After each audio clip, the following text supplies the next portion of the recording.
Hello students, आज का जो हमारा टॉपिक है वो है भौतिक भूगोल का वेगनर का महाद्वीपीय विस्थापन सिद्धांत, जिसके अंदर वेगनर ने महाद्वीपों में जो विस्थापन हुआ है यानी उनकी अस्थिरता को बताया है कि वो जितने भी महाद्वीप है वो अस्थिर हैं, अभी भी गति कर रहे हैं। इस चीज़ को समझाने का प्रयास किया है।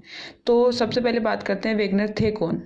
वेगनर जर्मनी के प्रसिद्ध जलवायुवेता थे। अब वो जलवायुवेता थे तो उन्होंने 1912 में अपना सिद्धांत जो प्रतिपादन किया, महाद्वीपीय विस्थापन सिद्धांत, तो उन्होंने जलवायु परिवर्तन को ही आधार बनाया।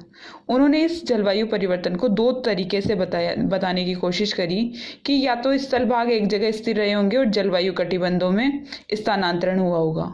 दूसरा ये बताने की कोशिश करी कि हो सकता है कि जलवायु कटिबंध स्थिर रहे हो और ये जो स्थल भाग है उनका स्थानांतरण हुआ हो, यानी दोनों में से एक चीज़ तो हुई है। तो इन्हीं परिवर्तनों के आधार पर उन्होंने अपने महाद्वीपीय विस्थापन सिद्धांत को प्रतिपादित किया या बताने की कोशिश करी इस सिद्धांत के अंदर। तो उन्होंने सिद्धांत में क्या बताया? उन्होंने सिद्धांत में ये बताया कि जो समस्त स्थल भाग है यानी हमारी जो पृथ्वी है, जिसके भी जितने भी महाद्वीप आपको सब अलग अलग दिख रहे हैं, वो सभी पहले क्या थे? जुड़े हुए रूप में थे। अब वो जुड़े हुए थे तो उसको पूरा नाम क्या दिया? उन्होंने पेंजिया नाम दिया। अब उन्होंने कहा कि इस स्थल भाग के चारों तरफ पानी भरा हुआ था। इस स्थल भाग के चारों तरफ क्या भरा हुआ था? पानी। तो पानी भरा हुआ था तो उसे उन्होंने क्या नाम दिया? पैंथेलासा नाम दिया। अब उन्होंने आगे कहा कि कार्बोनिफेरस युग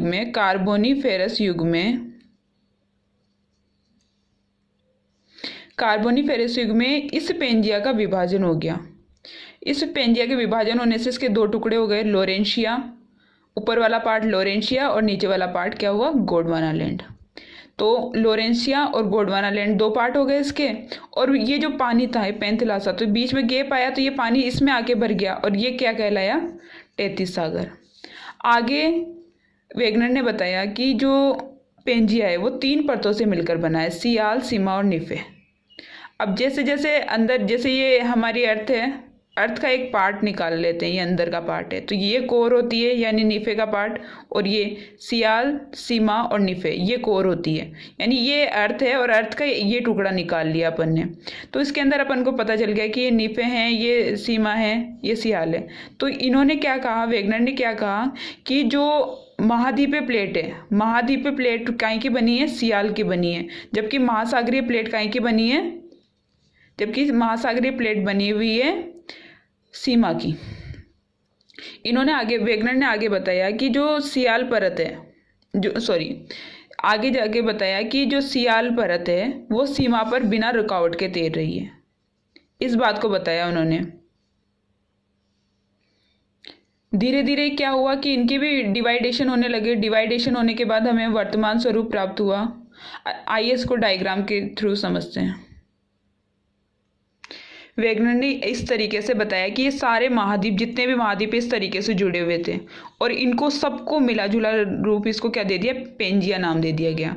और इसके तरफ ये जो पानी भरा हुआ है इसको इन्होंने नाम दे दिया पैंथेलासा। फिर क्या हुआ? कार्बोनिफेरस युग में इस पेंजिया का विभाजन होने लगा, तो ये भाग अलग उठने लगा और ये भाग नीचे मतलब नीचे वाला अलग हो गया, दो पार्ट हो गए इसके। और ये जो पैंथेलासा था इसका पानी बीच में जाके भर गया, तो बीच में जाके भरा तो उसे तो कहा गया तैतीस सागर, और ऊपर वाले पार्ट को लोरेंशिया, नीचे वाले पार्ट को गोंडवाना लैंड। देखिए धीरे धीरे क्या हो रहा है कि ये प्लेटें आपस में हट रही है। ये लोरेंशिया प्लेट होती है अमेरिका, यूरोप, ये खिसकती जा रही है। इसका आगे रीजन बताऊंगी कि कौन से बल के कारण ये खिसक रही है, कौन से बल के कारण ये भूमध्य रेखा की ओर आ रहे हैं, या कौन से बल के कारण ये पश्चिम की तरफ प्रवाहित हो रहे हैं। तो इसमें धीरे धीरे ये खिसक रहे हैं, ये महाद्वीप खिसक रहे हैं। इसके बाद हमें हमारे महाद्वीपों का वर्तमान स्वरूप प्राप्त हुआ है। आपको पता होगा कि महाद्वीप इस तरीके से हैं। अब वेगनर ने सिद्धांत तो दे दिया, लेकिन सिद्धांत के पक्ष में कुछ प्रमाण भी देने थे इनको। भाई कोई भी सिद्धांत की सत्यता कब जांची जाएगी?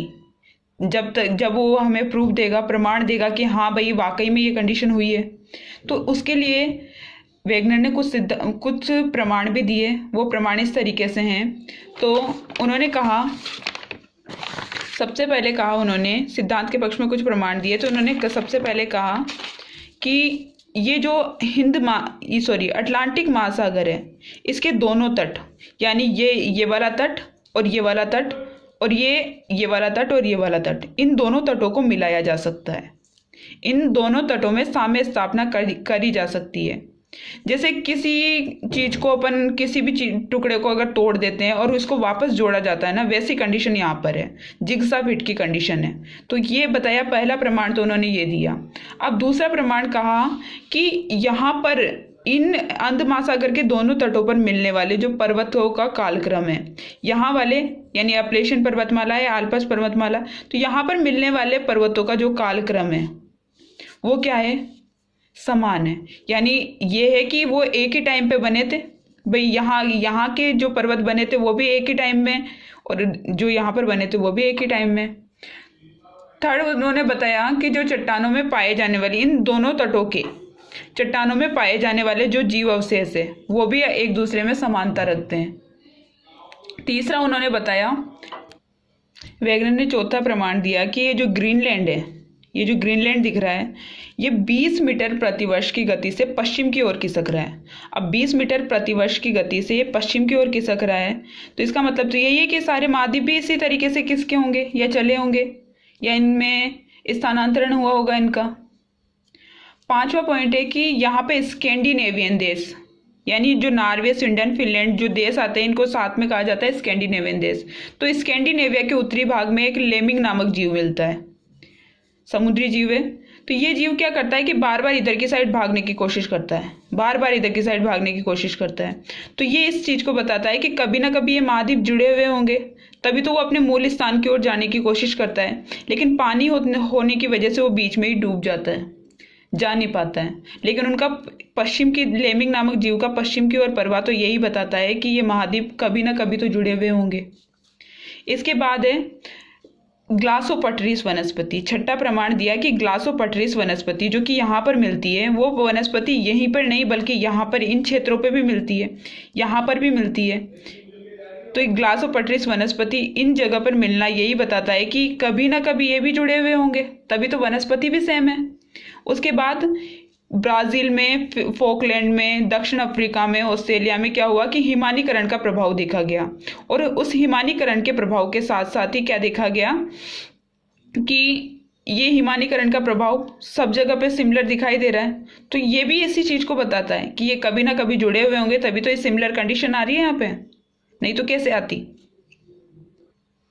अपन ने पढ़ तो लिया कि इनका प्रवाह हुआ है, यानी ये किसके, इनका स्थानांतरण हुआ है, लेकिन क्यों हुआ है, इसका रीजन। तो वेगनर से जब ये रीजन पूछा गया तो उन्होंने प्रवाह संबंधी दो तरीके के बल बताए।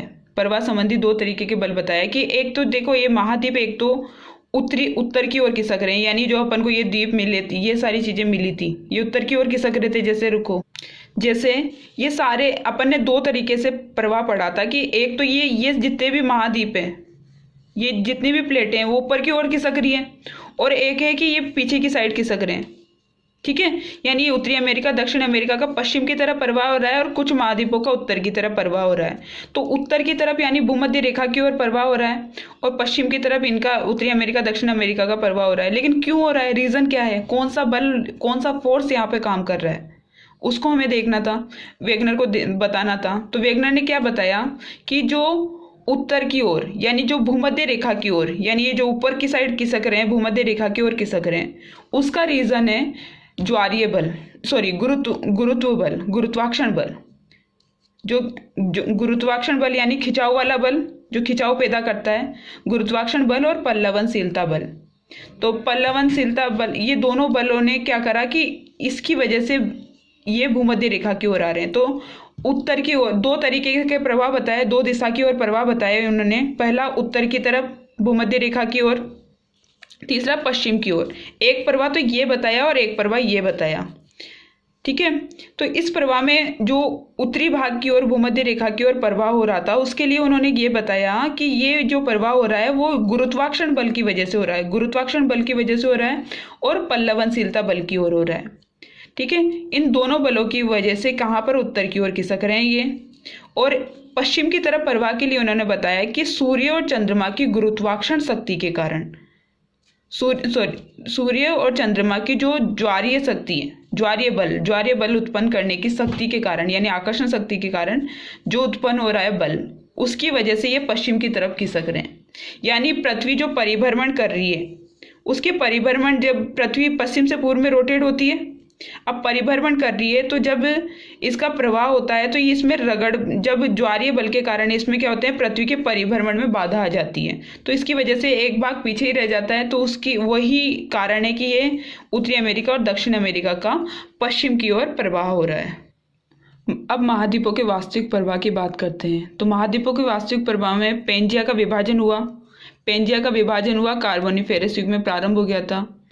गुरुत्व बल और पल्लवनशीलता बल के कारण पेंजिया के दो टुकड़े हो गए। उत्तरी भाग लोरेंसिया कहलाया, दक्षिणी भाग गोंडवानालैंड कहलाया। उत्तरी भाग लोरेंसिया कहलाया और दक्षिण भाग गोंडवानालैंड कहलाया। उत्तरी भाग में कौन कौन सी चीजें आई? उत्तरी अमेरिका, यूरोप और एशिया का पार्ट आया, जबकि दक्षिण भाग में दक्षिण America, Africa, Australia, Indian plate आई। लोरेंसिया और गोंडवानालैंड के बीच का भाग 33 सागर कहलाया। आगे जाकर इस गोंडवाना प्लेट का भी क्या हो गया? विभाजन हो गया। विभाजन होने जाने की वजह से ये दक्षिण America, Africa, Madagascar, Indian plate, Antarctica plate, ये सारी क्या होने लगी? अलग अलग प्रवाहित होने लगी। अलग अलग प्रवाहित होने की वजह से धीरे धीरे ये अलग अलग हो गई। तो उसके बाद हमें क्या हुआ कि जैसे जैसे ये प्रवाहित होती गई, अब जैसे इंडियन प्लेट ऊपर की साइड खिसकी, तो इसकी वजह से यहाँ पर एक सागर बन गया, महासागर बन गया, वो हिंद महासागर। उसी तरीके से उत्तरी अमेरिका, दक्षिण अमेरिका की प्लेटों का पश्चिम की तरफ प्रवाह होने की वजह से यहाँ पर एक महासागर बन गया, जिसका नाम हमने दिया अटलांटिक महासागर, एसेक्सर का महासागर। तो अटलांटिक महासागर या अंध महासागर दोनों नाम है इसके। उसके बाद एक महासागर है जो कि इसके पश्चिम की तरफ प्रवाह और इसके उत्तर की ओर की प्रवाह की वजह से यहाँ पर एक संकुचित क्षेत्र बना। तो संकुचित क्षेत्र जो विश्व का सबसे बड़ा महासागर बन गया, जिसके बीच में जल क्षेत्र रहा, उसे कहा गया प्रशांत महासागर। अब वेगनर ने अपना सिद्धांत तो दे दिया, लेकिन इसके अंदर कुछ खामियां भी थी। उन्होंने इस सिद्धांत को सही बताने के लिए कई चीजें गलत भी कर डाली, विपरीत भी कर डाली। तो उसमें पहली चीज ये थी, वेगनर का प्रारंभिक उद्देश्य तो जलवायु संबंधी परिवर्तनों का समाधान करना ही था, लेकिन उन्होंने और चीजें धीरे धीरे और चीजें, जैसे एक समस्या आई तो उसके समाधान के लिए और चीज आई, तो उसी तरीके से वो धीरे धीरे सब चीजों में उलझ गए। तो उन्होंने पहला बताया कि वेगनर द्वारा जो प्रयुक्त बल है महाद्वीपों के प्रवाह के लिए अनुपयुक्त है, क्योंकि अगर महाद्वीपों का पश्चिम दिशा की ओर प्रवाह के लिए सूर्य और चंद्रमा का ज्वारीय बल क्योंकि महाद्वीपों का पश्चिम दिशा की ओर प्रवाह के लिए जो अभी ज्वारीय बल है सूर्य और चंद्रमा का, उससे तो कहीं अधिक होना चाहिए उस बल को, तभी वो पश्चिम की तरफ प्रवाह कर सकते हैं। और अगर इतना बल वहां पर वाकई में होता है तो क्या पृथ्वी रोटेट करना 1 वर्ष में ही बंद कर देगी? यानी इतनी स्पीडली होगा तो पृथ्वी तो 1 वर्ष में परिभ्रमण करके बंद हो जाएगी। तो ये बताता है कि उनका ये जो मत है थोड़ा भ्रामक है, यानी सत्यता की जांच नहीं कर सकता ये। दूसरी ये बताता है कि पहले इन्होंने कहा था, वेगनर ने कहा था कि जो सियाल है सीमा पर बिना रुकावट के तैर रहा है। लेकिन जब पर्वत उत्पत्ति की बात में इन्होंने ये कहा था कि ये जो सियाल परत है तो सियाल परत में ये सियाल परत और सीमा परत, इसमें सियाल परत में रुकावट पैदा कर रही है और रुकावट की वजह से इस क्षेत्र में दबाव बन रहा है और यहाँ पर पर्वतों का निर्माण हो रहा है। तो ये बात उन्होंने बाद में पर्वतों की उत्पत्ति की समस्या को समाधान ढूंढने के चक्कर में ये वाली गलती कर दी। तो ये खुद ही अपनी बात पे नहीं रहे कि पहले कहा कि सियाल सीमा पर बिना रुकावट के तैर रहा है, बाद में कहा कि सीमा से सियाल पर रुकावट आती है। तीसरी बात कि दोनों के तट, जो अंध महासागर के दोनों तटों को मिलाने की बात करी थी, तो दोनों तटों को मिलाने की बात करी थी कि पूर्ण रूप से मिल जाएंगे, तो ऐसा नहीं है। दोनों तटों में अंतर आता है, 400 से 800 किलोमीटर का अंतर आता है। तो ये भी पूरी साम्य स्थापना को नहीं बता रहा है। आई होप आपको समझ में आया होगा। तो ये है वेगनर का महाद्वीपीय विस्थापन सिद्धांत, जिसमें ये बताया गया कि ये सारे महाद्वीप स्थिर अवस्था में नहीं थे, ये अभी भी खिसक रहे हैं। ये जो ग्रीनलैंड है 20 मीटर प्रति वर्ष की गति से खिसक रहा है, ये प्रमाणित करता है कि ये अभी भी खिसक रहे हैं।